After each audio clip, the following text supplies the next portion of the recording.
আমার হাতে যে পাতাগুলো দেখতেছেন এটা মূলত নিম পাতা এবং পাতার সাথে যে ফলগুলো নিম ফল। এই ফলটা কিন্তু অনেক উপকারী একটা ফল।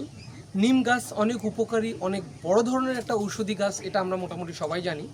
কিন্তু নিম ফল সম্পর্কে আমরা খুব একটা সবাই হয়তো পরিচিত না। এই ফল কিন্তু আপনি খেতে পারবেন না। ফল যদি খান তবে আপনার ক্ষতি হবে।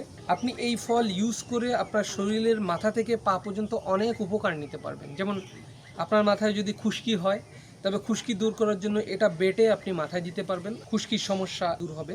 আপনার যদি বদহজম হয় তবে আপনি কিন্তু এই ফল খেতে পারেন, মানে ফল বেটে যে রসটা হয় এটা খেলে আপনার হজম শক্তি বাড়বে। তারপরে হচ্ছে বয়ঃসন্ধিকালে যে একটা সমস্যা হয় মানুষের, ব্রণ হয়, ব্রণ দূর করতে কিন্তু আপনি এই ফল ইউজ করতে পারেন। এবং নিম গাছ আসলে এমন একটা গাছ, পাতা থেকে শুরু করে ডাল, বাকল, ফল সবগুলাই আপনার শরীরের জন্য মহা ঔষধি।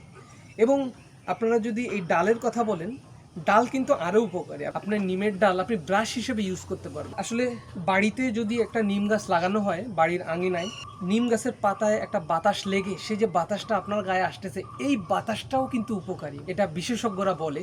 এবং নিম পাতা নিয়ে এখনও অনেক অনেক গবেষণা হচ্ছে। করোনার ঔষধ হিসেবেও এটা অনেক কার্যকর হয়েছে। তো আমি আপনাদেরকে বলবো যে আপনারা আপনাদের বাড়ির উঠানে জানালার পাশে একটা নিম গাছ হলেও আপনারা লাগান, এবং যেটার ফলাফল হয়তো সারা বছর সারা জীবন আপনাদের জেনারেশন টু জেনারেশন পাবে।